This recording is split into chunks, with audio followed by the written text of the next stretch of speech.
Hello aspirants.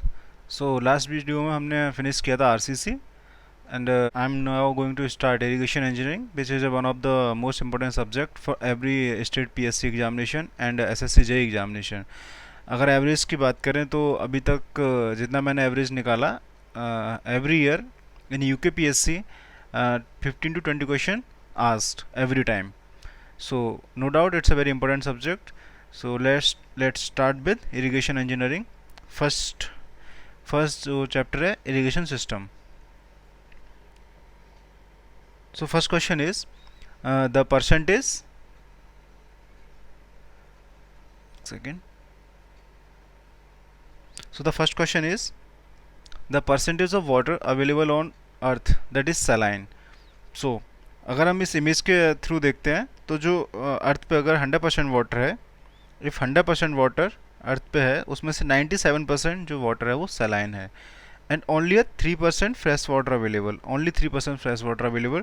और 3% fresh water में भी जो हमारे पास वाटर है वो तीन कैटेगरीज में है. पर आइस के फॉर्म में है, आइस एंड ग्लेशियर्स जिसको जो कि 60 to 69% है एंड ग्राउंड वाटर 31% के अराउंड है. और जो अदर रिसोर्सेज हैं, जो अदर है वो 0.9% है. और सरफेस पे जो पानी है वो 0.3% है. अगर सरफेस की हम बात करें तो 87% जो पानी है वो लेक्स में प्रेजेंट है एंड जो 11% जो पानी है वो स्वेम्स में प्रेजेंट है और 2% पानी ही जो है रिवर में प्रेजेंट है. So this is static data you can remember and here the answer is 97%. So option C is the correct answer. बढ़ते हैं अगली प्रॉब्लम की तरफ. So the next question is which of the following has a maximum water application efficiency? So see, किसी भी system की efficiency वो depend करती है कि हमारा इनपुट क्या है और उसका आउटपुट क्या है. यानी अगर किसी भी सिस्टम में लॉसेस ज़्यादा होंगे तो उसकी एफिशिएंसी नो डाउट कम होगी. सो अब हमको ये देखना होगा कि ये जो इरिगेशन सिस्टम्स दिए हुए हैं इनमें लॉसेस सबसे कम कब होते हैं. तो अगर हम सरफेस इरिगेशन की बात करें तो सरफेस इरिगेशन का मतलब हुआ कि हमने पानी को सरफेस पे अप्लाई किया. ठीक है, जैसे जनरली हम प्रोवाइड करते हैं एवरीवेयर. लिफ्ट इरिगेशन का मतलब हुआ कि हमने पानी को लिफ्ट किया. पानी ग्राउंड में था, उसको बैल के द्वारा या किसी अदर मीन्स के द्वारा हमने पानी को लिफ्ट किया. उसके बाद में ये तो एक हमारा पानी को एक्सट्रैक्ट करने का तरीका हो गया. Third option is sprinkler irrigation. So sprinkler irrigation is similar to a rain water. कह सकते हैं कि आर्टिफिशियल रेन की तरह काम करता है.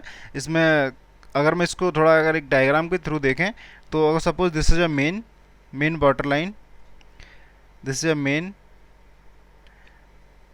मेन पाइप, इसमें से कुछ लेटरल्स निकलेंगे. Suppose this is a lateral. यहीं पे हम एक राइजर को प्रोवाइड करेंगे.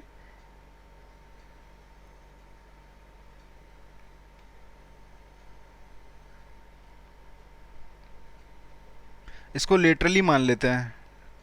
प्लेन चेंज हो रहा है तो ठीक से वो चीज़ दिख नहीं पाएगी जो दिखाना चाह रहा हूँ मैं. Suppose this is a lateral pipe. यहाँ पे एक राइजर होता है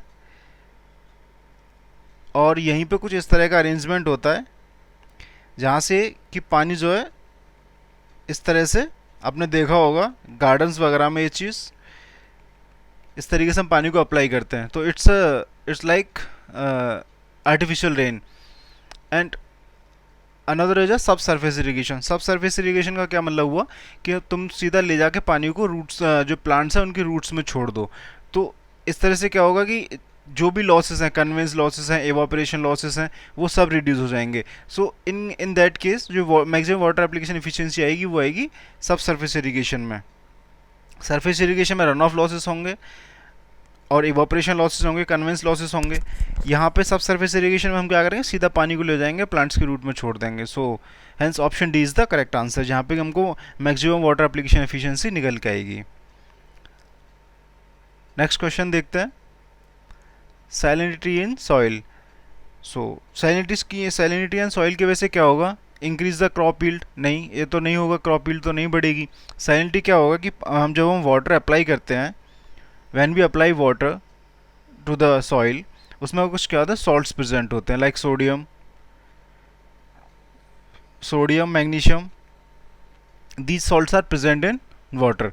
तो क्या होगा, जैसे अगर इनकी कॉन्सेंट्रेशन पानी के साथ बढ़ती जाएगी, पानी में तो पानी के साथ तो कॉन्सेंट्रेशन आ रही है सिमिलर, लेकिन over the period of time यही जो सॉल्ट्स हैं डिपॉजिट होते जाएंगे सॉइल के अंदर और सॉइल को क्या करेंगे, इनफर्टाइल कर देंगे। So hence option B is the correct answer.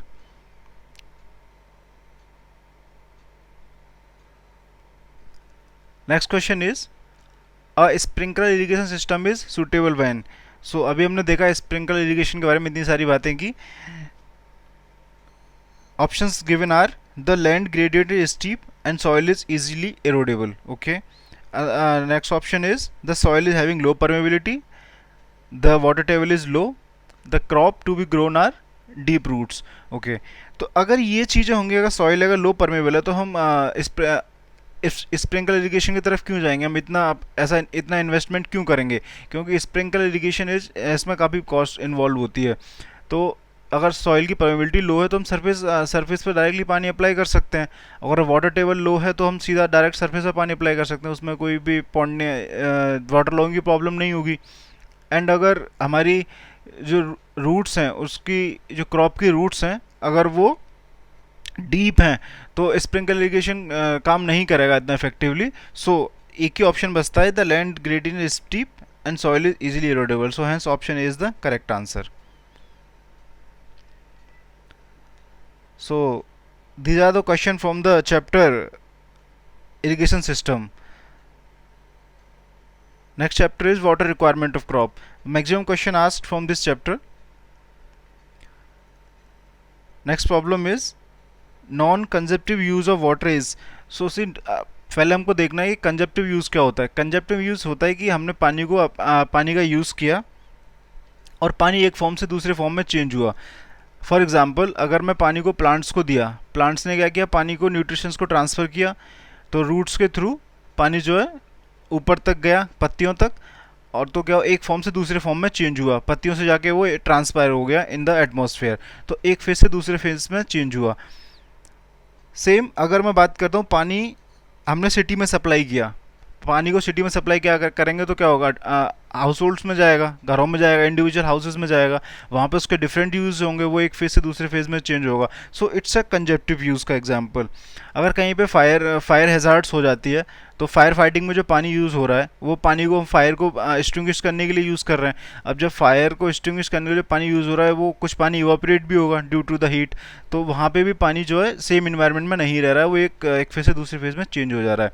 So hence option A is the correct answer. Non consumptive use of water is hydro power generation. Hydro power generation में क्या होगा कि suppose this is a turbine, this is a turbine blade, this is a turbine blade, and you apply water from jet. यहाँ पे एक jet के through पानी को अप्लाई किया और पानी यहाँ पे स्ट्राइक किया और पानी इधर निकल गया, ये आउटलेट पॉइंट हो गया टरबाइन का, पानी यहाँ से इधर निकल गया। तो पानी एक फेज से दूसरे फेज में चेंज नहीं हुआ, पानी ने यहाँ पे एनर्जी प्रोवाइड की और पानी का पानी ही निकल गया, तो उसका एनवायरनमेंट चेंज नहीं हुआ। Hence so this is a non consumptive use. Hence option is the correct answer. Next problem is the consumptive use of water in basin means. Okay, consumptive use of water in basin mean, basin मतलब कहीं पे भी apply करना, basin कोई भी जगह हो सकती है। तो option is combined use of water for irrigation and hydro power generation. So अभी हमने देखा कि जो हाइड्रो पावर जनरेशन होता है, वो जो पानी होता है वो नॉन कंजप्टिव यूज वाटर होता है। Option is the wrong answer. Water use by farmers, cooperative depth of drain, cooperative depth of drain below the ground surface, नहीं, ये हमको ड्रेन में अप्लाई नहीं करना है पानी को। So this is not a consumptive, this is non consumptive use. Use of water by irrigation for both rabi and kharif, ये एक ऑप्शन हो सकता है। combined use of surface and combined use of surface and groundwater resources, this is the correct answer because जो कंजप्टिव use होता है उसमें सिर्फ रबी और खरीफ की क्रॉप्स ही नहीं आती हैं, और भी कई सारे जो हमने एग्जांपल्स प्रीवियस क्वेश्चन में देखे, वो और भी कंजप्टिव यूज़ के एग्जांपल हो सकते हैं। सो hence option D is the correct answer. Next problem is the maximum quantity of water that can be guaranteed during a critical dry period in is called the following.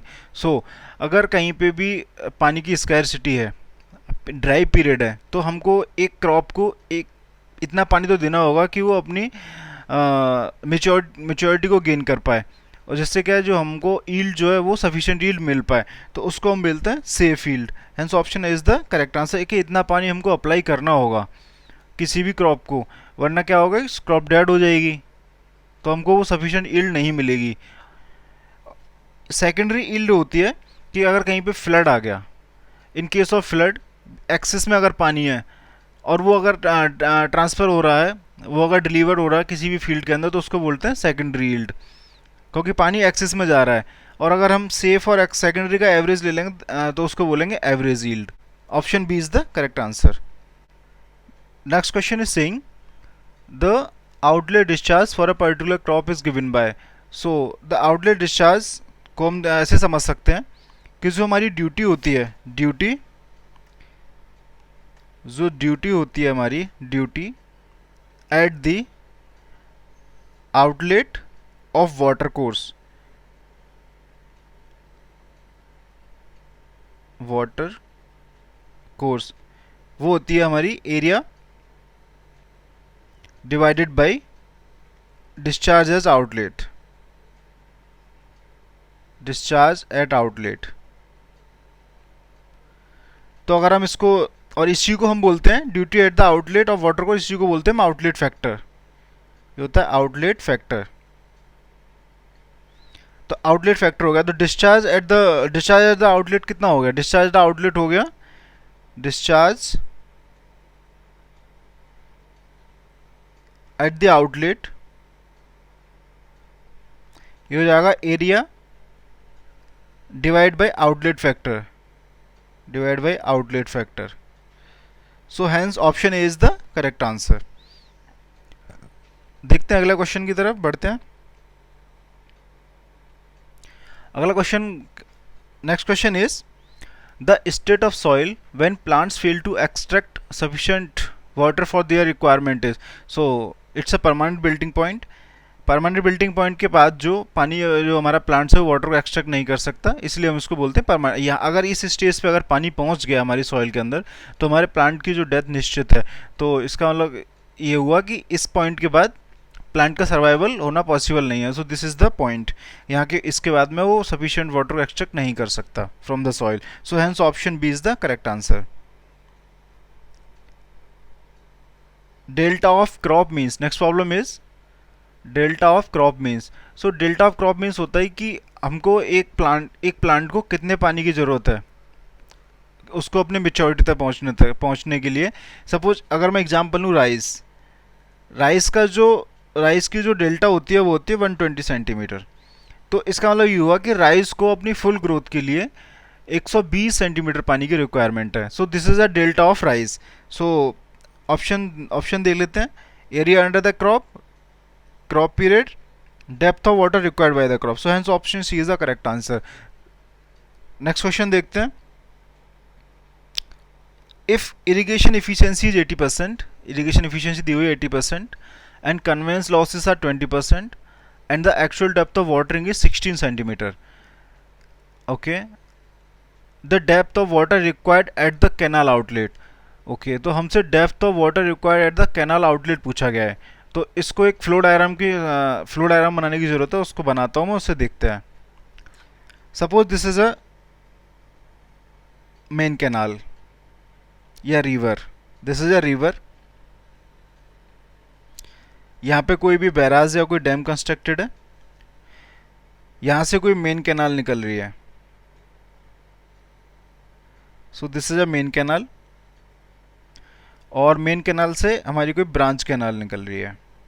Suppose this is a branch canal, और branch canal से निकलती है distributary, और distributary के बाद में निकलता है minor. So this is distributary, and distributor के बाद में निकलता है माइनर। माइनर के बाद पानी जाता है वाटर कोर्स के अंदर, और वाटर कोर्स से सीधा जाता है फील्ड के अंदर।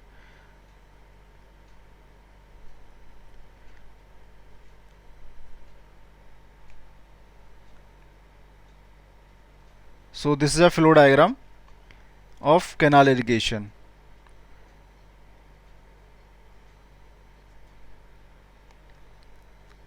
अब हमको प्रॉब्लम में दिया हुआ है कि कन्वेंस लॉसेस जो हुए हैं वो हैं 20%। अगर पानी यहाँ से चलना शुरू हुआ, head of the main canal से पानी चलना शुरू हुआ और हेड ऑफ द आउटलेट तक पानी को, यहाँ तक ये हेड ऑफ द आउटलेट, यहाँ तक जिम्मेवारी होती है जो हमारा भी जो भी डिपार्टमेंट होता है, कंसर्न डिपार्टमेंट के, पानी को यहाँ तक छोड़ता है। यहाँ के बाद में जो पानी इंडिविजुअल्स जो कलेक्ट करते हैं, यहाँ पे फील्ड होगा, दिस इज़ अ फील्ड। ये कोई रिवर है, this is river, and this is main canal, and this is branch canal, this is branch canal, and this is distributary, this is distributary, this is minor, this is water course, and this is head of the water course, this is called outlet, this is outlet। तो हमको यहाँ पे पूछा है depth of the water required at the canal outlet. तो यहाँ पे canal outlet, तो यहाँ से पानी चलना शुरू हुआ, मैं दिखाता हूँ ज़रा। यहाँ से पानी चलना शुरू हुआ और पानी यहाँ से चलना शुरू हुआ, यहाँ तक गया, यहाँ तक गया। पानी के अंदर लॉसेस कितने हुए? 20%। कन्वेंस लॉसेस जो दिए हुए हैं वो 20% दिए हुए हैं। पानी का जो पूछ रहा है वो फील्ड में नहीं पूछ रहा है, वो पूछ रहा है यहाँ पे, इस जगह पे हमको डेप्थ की कितनी रिक्वायरमेंट है। तो सॉरी एक सेकेंड, कन्वेंस लॉसेस दिए हुए हैं 20%, तो वाटर की इफिशिएंसी कितनी हो गई? Conveyance efficiency 80%। और यहाँ पे जो पानी की जो डेप्थ दी हुई है, actual depth of watering is 16 centimetre, तो ये हो जाएगा 16 डिवाइड बाई 80%, 80% यानी 0.8, दिस इज 20 सेंटीमीटर। हमको इतना पानी चाहिए एट द कैनाल आउटलेट। अगर हम इतना पानी 20 सेंटीमीटर पानी अगर कैनाल आउटलेट पे देंगे तो हमको फील्ड में 16 सेंटीमीटर पानी हमको मिल जाएगा। Hence option C is the correct answer. Hope you understand this.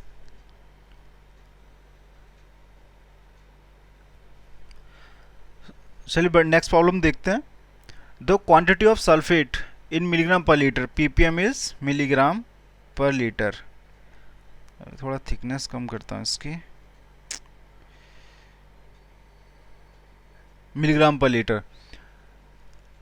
Obtained in good quality irrigation water is, तो मैं इसकी पहले एक टेबल बनाता हूँ जो भी परमिसिबल वैल्यूज हैं। अगर 0 से 192 पीपीएम अगर सल्फेट है तो इसको बोलते हैं गुड वाटर,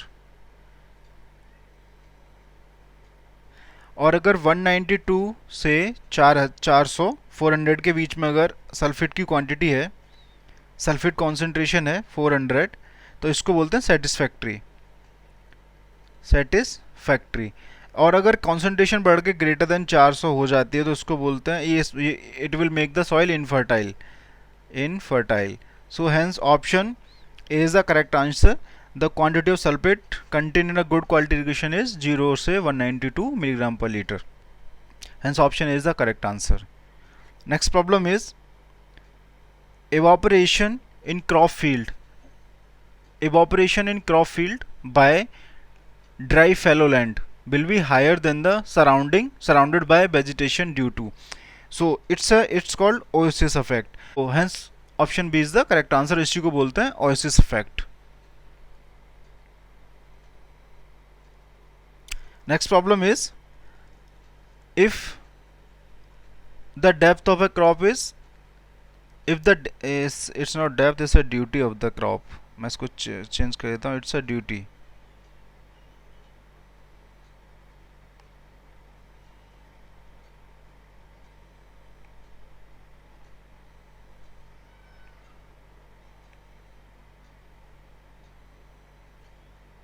मैंने उसको चेंज कर दिया, it was duty, it's a typing mistake।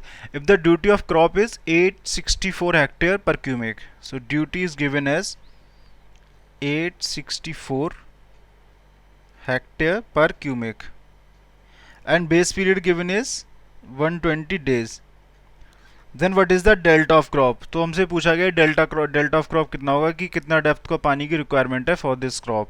So delta is given as if value asking in centimeters, so 864 into base period 120 divided by duty is given as 864 so it ये cancel out हो गया 120 centimeter, hence delta is 120 centimeter, so hence option B is the correct answer. Hope you understand this. Easy problems है. Next problem is the crop requires maximum watering during, so this जो हमारी crop होती हैं जब वो कुछ few centimetre height की होती हैं तब हमको उसमें मैक्सिमम पानी की रिक्वायरमेंट पड़ती है, उसको बोलते हैं कोर पीरियड, ओके, और kor watering. So hence option देखते हैं. First watering before sowing the crop, first watering when the crop has grown a few centimetre, hence option B is the correct answer. इस समय पे हमको पानी की मैक्सिमम पानी की रिक्वायरमेंट होती है, इसी को बोलते हैं क्रॉप कोर वाटरिंग या कोर. मैं लिख देता हूँ core watering, this is core watering. और ये जिस पीरियड के लिए उसको बोलते हैं kor period, core period. So and this is option B is the correct answer. So thank you for watching.